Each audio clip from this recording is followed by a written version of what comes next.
Guys, आप लोगों ने बिना सब्जेक्ट वाले सेंटेंस सुने हैं क्या? जैसे चखकर बताती हूँ, सोचकर बताती हूँ, वापस आकर बताता हूँ, एक बार चेक करके बताती हूँ। So hi everyone, welcome back to my YouTube channel. आज की क्लास में मैं आपको एक बहुत ही इम्पोर्टेंट सा टॉपिक पढ़ाने वाली हूँ जो बहुत छोटा सा है लेकिन काफी लोगों को नहीं पता होता है। तो सबसे पहले यहाँ पे जितने भी सेंटेंस लिखे हैं ना, इन्हें ध्यान से देखिए। इनमें कोई सब्जेक्ट नहीं है। जैसे सोचकर बताती हूँ, कौन सोचकर बताएगा? हमें नहीं पता। चखकर बताती हूँ, कौन चखकर बताएगा? हमें नहीं पता, क्योंकि किसी का नाम तो यहाँ पे मेंशन है नहीं। तो इस तरह के सेंटेंस को हम इंग्लिश में कैसे बना सकते हैं? इन सेंटेंस को सीखने से पहले हमें थोड़ा बहुत पता होना चाहिए सब्जेक्ट के बारे में, कि सब्जेक्ट आखिर होता क्या है। तो देखिए, सब्जेक्ट को हिंदी में बोलते हैं कर्ता और इंग्लिश में बोलते हैं डूअर। डूअर का मतलब होता है एक्शन को करने वाला। सिंपल लैंग्वेज में अगर मैं बोलूँ तो जो भी काम आपके सेंटेंस में हो रहा है उसे करने वाला ही कर्ता होता है और वही आपका सब्जेक्ट होता है। लेकिन हमेशा आपके सेंटेंस में कोई काम हो ऐसा जरूरी तो नहीं, क्योंकि कभी कभी क्या होता है कि हम सेंटेंस में बस किसी के बारे में बताते हैं। जैसे कि एग्जाम्पल से समझिए, मैं पढ़ा रही हूँ, आई एम टीचिंग। तो जो पढ़ाने का काम हो रहा है वो किसके द्वारा हो रहा है? मेरे द्वारा।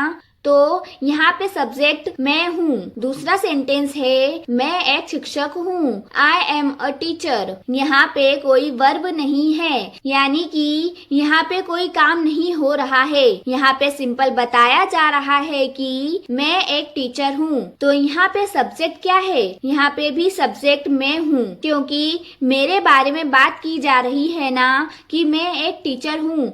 तो एक सेंटेंस में सब्जेक्ट क्या हो सकता है? Subject doer of an action हो सकता है, यानी कि काम को करने वाला, या फिर the one being talked about and described, मतलब जिसके बारे में बात हो रही है। तो आप लोगों ने सब्जेक्ट के बारे में सीखा। तो अब देखते हैं कि बिना सब्जेक्ट के सेंटेंस को आखिर बनाना कैसे है। तो देखिए, जो बिना सब्जेक्ट वाले सेंटेंस होते हैं ना, इन्हें बनाने का स्ट्रक्चर होता है। सबसे पहले हमें लिखना होता है सब्जेक्ट। अब आप सोच रहे होंगे कि सब्जेक्ट कहाँ से लिखे हम? सब्जेक्ट तो है ही नहीं। सेंटेंस में देखिए, यहाँ पे जितने भी सेंटेंस लिखे गए हैं, अगर आप इन सेंटेंस को ध्यान से देखेंगे तो समझ पाएंगे कि इन सभी में आई हिडन है, मतलब सब्जेक्ट सब में आई है और वह छुपा हुआ है। कैसे? जैसे कि सोचकर बताती हूँ, मतलब पहले मैं सोचूंगी फिर मैं बताऊंगी। तो सब्जेक्ट क्या है? आई है, सब्जेक्ट है मैं।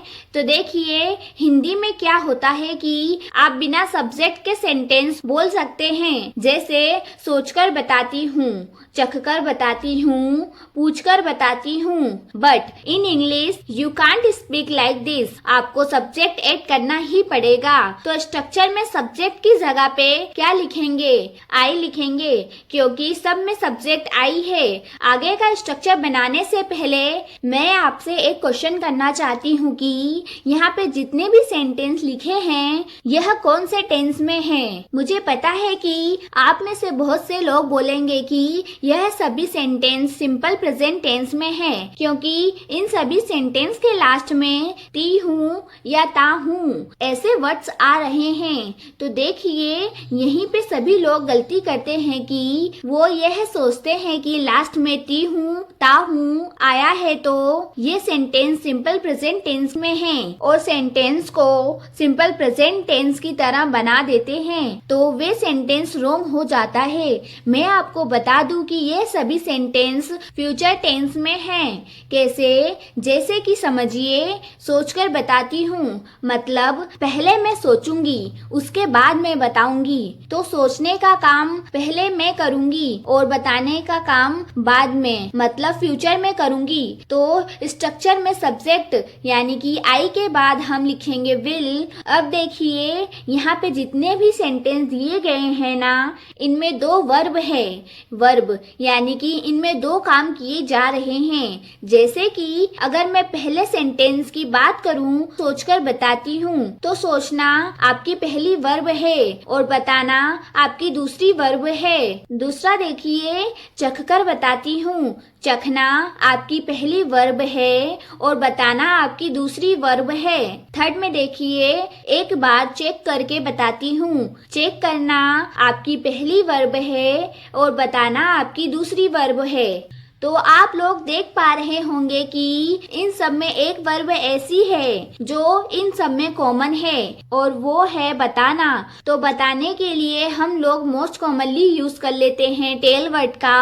बट क्योंकि आज की क्लास में हम लोग इन सभी सेंटेंस को एडवांस तरीके से बनाना सीख रहे हैं, तो एडवांस इंग्लिश में हम लोग टेल वर्ड का यूज नहीं करते हैं, हम लोग लेट का यूज करते हैं। तो हम विल के बाद लिखेंगे लेट, उसके बाद लिखना है यू नो। अब देखिए स्ट्रक्चर में यू क्यों आया है, तो देखिए यहाँ पर जितने भी सेंटेंस लिखे हैं ना, जैसे सोचकर बताती हूँ, चखकर बताती हूँ, तो ये सारी बातें आप किसी ना किसी को बोल ही रहे हैं और जिसे बोल रहे हैं उनके बारे में आपको कुछ नहीं पता। तो जब हम सामने वाले से बात करते हैं और उनके बारे में हमें कुछ नहीं पता होता है, तब हम उसे यू कंसिडर कर लेते हैं। तो इसीलिए यहाँ पे यू आया है। और नो क्यों आया है, क्योंकि हम लोगों ने स्ट्रक्चर में लेट का यूज किया है। देखिए अगर आप टेल का यूज करते हैं ना, तो आप बोलते हैं आई विल टेल यू, तब आप नो नहीं लगाते। लेकिन हम लोगों ने टेल का यूज नहीं किया है, लेट का यूज किया है, तो इसीलिए हमें यू के बाद नो लगाना पड़ेगा। इसके बाद हम लिखेंगे आफ्टर और उसके बाद वर्ब में आईएनजी। अब आईएनजी कौन सी वर्ब में लगानी है, तो देखिए जैसे कि मैंने आपको पहले ही बताया है, हर एक सेंटेंस में दो वर्ब थी। एक वर्ब ऐसी थी जो सब में कॉमन थी, बताना, उसके लिए हम लोग लिख चुके हैं लेट। तो अब सेंटेंस में एक ही वर्ब बची है, तो इसी में आपको आईएनजी लगाना है। और अगर आपको इतना दिमाग नहीं लगाना है, आपको सिंपल सा एक ट्रिक चाहिए, तो मैं आपको ट्रिक बता रही हूँ। जिन वर्ड में कर आया है ना, उनमें आपको आफ्टर के बाद आईएनजी लगा देना है। जैसे सोचकर, चखकर, इन सब में क्या आया है, कर, तो इन्हीं वर्ड में आपको आईएनजी लगाना है।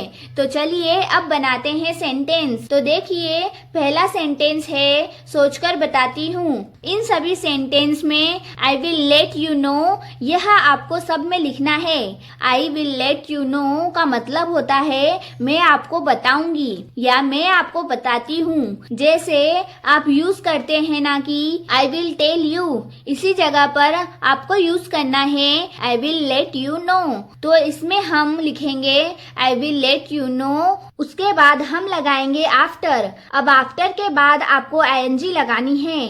देखिए वर्ब क्या है, सोचकर, मतलब सोचने की इंग्लिश होती है थिंक, तो थिंक में आईएनजी लगानी है, तो बन जाएगा थिंकिंग। तो पूरा सेंटेंस होगा आई will let you know after thinking, I will let you know after thinking. इसी तरह से दूसरा सेंटेंस है चखकर बताती हूँ, तो इसकी ट्रांसलेशन होगी आई will let you know after testing, I will let you know after testing. तो चखने की इंग्लिश होती है टेस्ट और उसमें आईएनजी लगाएंगे, तो बन जाएगा टेस्टिंग। नेक्स्ट है एक बार चेक करके बताती हूँ, तो इसके लिए हम बोलेंगे I will let you know after checking it once. Once क्यों लगाया हमने, क्योंकि यहाँ पर एक बार की बात हुई है ना, एक बार के लिए हम वंस का यूज करते हैं। तो पूरा सेंटेंस हो गया I will let you know after checking it once. अगला सेंटेंस है वापस आकर बताती हूँ, तो इसकी ट्रांसलेशन होगी I will let you know after coming back. I will let you know after coming back. ठीक है, इसी तरह से पहुँच कर बताती हूँ। इसके लिए हम बोलेंगे I will let you know after reaching. I will let you know after reaching. तो नेक्स्ट है उससे पूछ कर बताती हूँ। तो इसकी ट्रांसलेशन होगी आई will let you know after asking him. I will let you know after asking him. आप हिम की जगह पे हर भी लगा सकते हैं। डिपेंड करता है कि आप किससे पूछकर बताने की बात कर रहे हैं। अगर वो लड़का है तो आप हिम लिखिए और अगर वह लड़की है तो आप हर लिखिए। उसके बाद देखिए खाकर बताती हूँ। I will let you know after eating. I will let you know after eating. तो आप इसी तरह से इस स्ट्रक्चर का यूज करके बहुत सारे सेंटेंस बना सकते हैं। ठीक है, तो एक सेंटेंस मैं आपको होमवर्क के लिए दे रही हूँ, तो आप बताना कि इसकी ट्रांसलेशन क्या होगी। ठीक है, सो गाइस आज की वीडियो में बस इतना ही। आई होप ये वीडियो आप लोगों के लिए हेल्पफुल रही होगी। Thanks for watching.